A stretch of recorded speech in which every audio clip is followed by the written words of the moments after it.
Howdy, ladies and gentlemen. Welcome to another episode of I Hope This Doesn't Suck.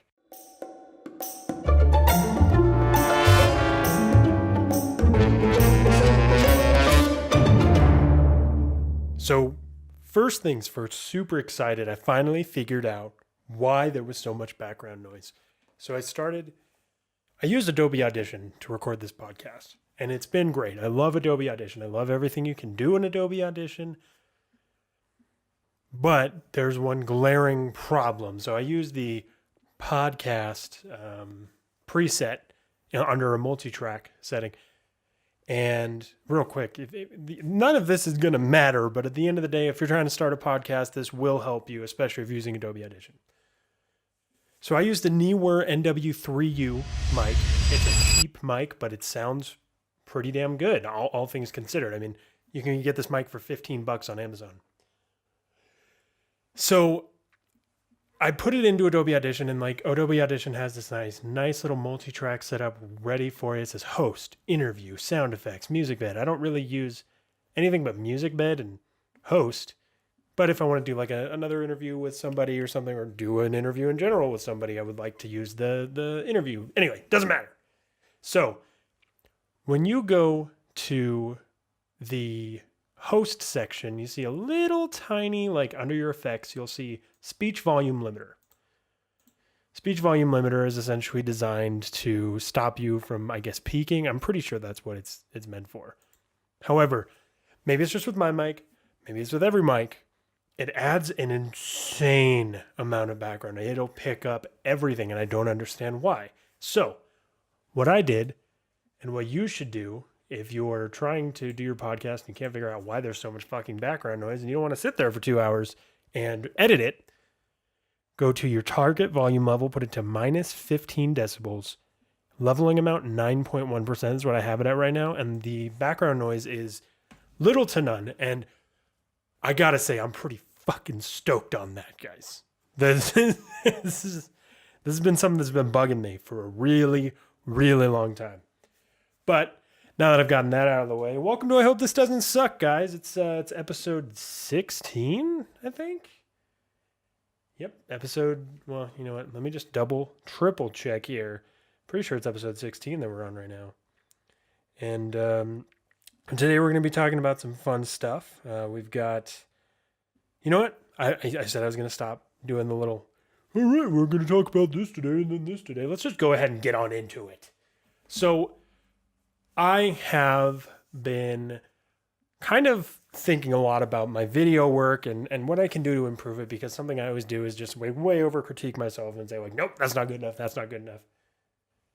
Even though, the final product looks okay, it looks fine. It doesn't look bad. It's not unpostable or whatever. It still needs work. And one thing that I've noticed is that I don't want to admit it to myself, but okay, first of all, I don't want a gimbal. I really don't. Gimbals are expensive. They're kind of a pain in the ass. I'd rather have a steady cam or something like that. But at the end of the day, I kind of feel like I need a fucking gimbal. I really like getting those smooth, buttery shots. Don't get me wrong, I don't know if I've used them to their fullest extent, but I've used every method I can in which to get smooth cinematic shots. Just being handheld, just kind of trying to hold it, doing the ninja walk, which is heel down, and then, or is it heel? Ball your foot, heel, ball, heel, ball, heel, ball, heel. You do it slow, you crouch, you bend your knees as much as you can, but at the end of the day, you can't get every shot like that. For instance, in this Mother's Day video, I have a cool shot that I'm tempted to take out. And it's just simply because I was so fucking shaky when I did it. John was climbing this really cool thing in the playground, and I go under it, and I'm looking at him, but you can see my movements and my shakiness, and it bums me out. But had I had a gimbal, that wouldn't have been a problem, right? Or even just maybe not a Steadicam for that, though. A Steadicam wouldn't necessarily work in I'm tilting up. Sorry, I was doing the motion. I'm tilting up kind of way. But anyway, I've been watching a lot of this YouTuber, this kid named Daniel Schiffer. He's definitely I don't know if he's new on the scene, but he's really good. Talks a lot about gimbals. I think he's sponsored by Zhiyun. Zhiyun, if you're not familiar with the gimbal companies, is a really solid gimbal company. Sydney Diongzon, I don't know how to say his full name, but he really promotes Zhiyun, and Zhiyun seems like a pretty great company. So, if I ever did get a gimbal, I'd probably get one through them.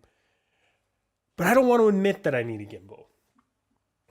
And here's the reason. I just feel like you can get those same shots handheld. I don't even want to admit that I need a Steadicam. I feel like you can do it. It's just you gotta just work with it. My camera has 5-axis in-body image stabilization, which is a godsend. It's an amazing thing. Ibis is so awesome, especially for those of us who don't want to buy a gimbal. And, I'm thinking about future camera purchases, and I'm thinking maybe about a Sony a6500 that has Ibis as well. But I look at this dude, Daniel Schiffer's work, and I know he does so much with a gimbal, and it just looks so smooth and beautiful. And if I'm trying to get clients through video work, and frankly, I am a lot more heavily into doing photography for people, but video is cool too. Video I feel is a lot more of a sustainable thing. If you wanted to go full-time freelance, video is kind of the way to be. The problem is there's so much involved with video. You need gear, you need backups, you need to try to convince the client to not want the whole video in 4K. Because 4K is a nightmare to edit. I use a laptop most of the time, so I have to use proxies. 4K video takes up so much room. My external hard drive, my little LaCie Rugged, is almost full. I've actually had to transfer all my podcasts onto the big boy here at home. And that's due in part to some of it being 4K video. I don't know what to do about it. But at the end of the day, I just feel like video is a more sustainable model if you're doing a freelance job. Freelance work is definitely going to be favored for the video side of things. I learned that firsthand through Quan Chi, as you know from this podcast. I offered him a photo shoot and I said, hey, I'll do it for this amount. And he was like, I'm not really looking to do photos. I don't really pay for photo shoots. And I was like, okay, that's fine. What about video? And immediately it was like a boom. He was like, yes, I will definitely do that. And I will pay for a video. So, I feel like small businesses are going to be the same way. If I can do video for them, awesome. Another thing is web design. People really want web design. A lot of these, small restaurants don't have websites. And I'm like, well, I can build you a Squarespace, but frankly, so can you. Maybe they don't have to know that. Shh, don't tell anybody. So, at the end of the day, I just kind of wanted to get this idea of I don't want a gimbal. I don't want to admit that I need a gimbal, is really what it means. And in the long run, maybe I'll end up with a gimbal. Maybe I'll end up with a Steadicam. Maybe not a Steadicam, a glide cam, if you're familiar with those. But maybe not. Maybe I can just get really good with handheld. Peter McKinnon shoots 95% of his shit handheld. None of his crazy sprinting stuff. He's got a Ronin M whatever giant, or no, it's a Freefly Movi. So there's that. Sorry about the 8+ minute gimbal talk. Another thing about shooting videos, I need to shoot wider. I tend to have this terrible habit of shooting everything at 50 millimeter. I just love 50 mil, for photography, for video, that bokeh. Oh man. But at the end of the day, 50 mils is, it's not really great for video, especially if you don't have a gimbal or you don't have a glide cam. Something more along the lines of 24 millimeters. 35 millimeters is probably going to be better in the long run, right? I've thought a lot about the 16 millimeter f1.4, but I'm also thinking maybe I don't want to buy lenses for my Micro Four Thirds. Maybe I want to save up, go with a Sony. Really, really on board with the whole Sony thing. They just make amazing cameras. And I kind of wish I would have just started with Sony at this point, but you learn more, you learn as you go. And the GX85 is an absolutely fantastic. There's no regrets buying the camera. But sometimes it's just, you think about the flaws and you think about other camera systems, and Sony has always seemed to stand out to me as just being like, bam, that's the oof. You just rock it out with a Sony A6500. Obviously the A7 III, but be real, people, man. I don't need a full frame yet. I'm not there. I'm not on that level. Once I start shooting 2 weddings, 4 weddings a month, then we'll talk about getting a Sony A7 III. Then we'll also talk about getting like a 24-70 and a 70-200. But I'm not there. And I won't be for a little bit. I'm hoping sooner rather than later, right? But that's not what this is all about. Sorry for a really heavily kind of photography and gear related podcast. But here is something that has nothing to do with photography or gear. Silicon Valley. Watched it just recently, like earlier tonight, and they are not letting me down. They're definitely getting away from that same plot device. You see maybe, oh no, Richard's going to make a mistake, but then they fix it before the end of the year. I think they kind of finally saw we need to stop screwing everybody over.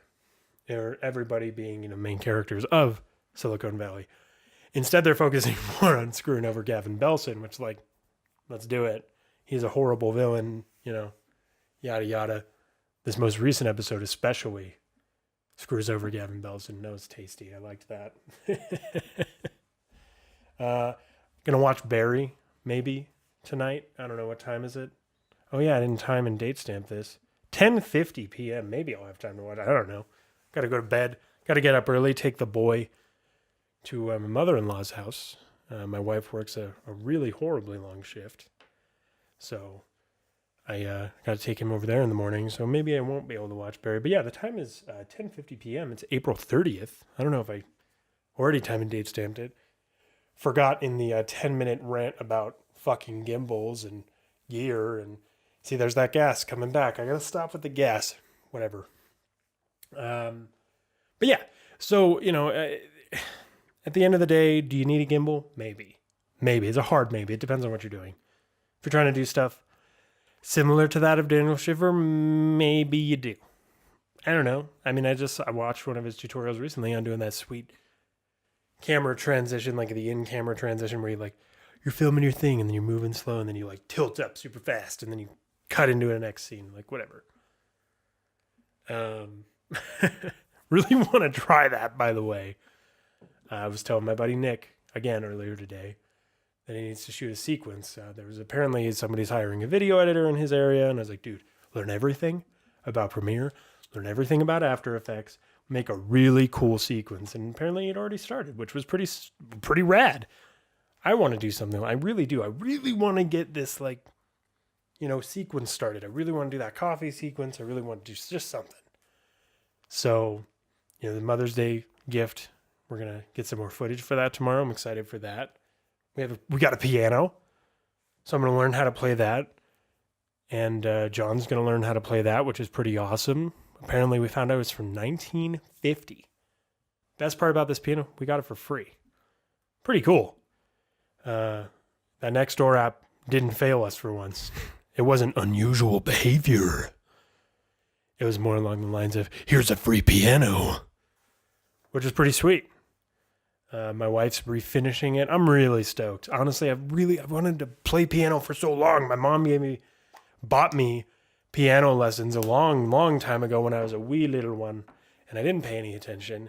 I wish I would have, because now I look back and I'm like, well, if I could play piano now, that would be pretty sweet, but I don't know how. So if anybody has any ideas for, any YouTube channels, free apps, something like that, something that I can learn how to play piano without having to break the bank, pay a teacher, etc., hit me up on the Instagram at lrntz.jpg. I had to get that plug in there. You already know. But we're going on 15 minutes here, people, so I'm going to go ahead and call it there. If you listen to the end, as always, know I appreciate you. If you have any comments, feedback, whatever, something you'd like to hear me talk about, whatever, hit me up on the Instagram or on Facebook. Jake Lawrence Photo on Facebook. Don't forget to check out the sponsor of this episode, lawrencephoto.com. LARNTZ photo.com. I have a last name that's kind of hard to spell when you hear it. Larntz. So LARNTZ photo.com. Hire Jake for any of your photography or videography needs. Those business cards are coming in soon. I'm getting excited. I'm going to go to some small businesses. I'm going to go to Mr. Pho again. Went to Mr. Pho the other day and said, hey, you guys need some video? He was like, give me your card. And I was like, I don't have fucking cards. Fuck. I didn't say that, but in my head, I was like, shut you fucking idiot. Why did you have your fucking cards? Get cards. So I'm going to do that. I'm going to get some cards. But yeah, before I rant any longer, thanks again for listening to another episode of I Hope This Doesn't Suck. I think I'm going to use some different music this time, kind of change it up. Epidemic Sounds has got some wonderful sounds. Maybe throw a sound effect in there for the shit of it. And have a great evening. If not evening, great day. You already know what it is. And, well, I mean, that's it.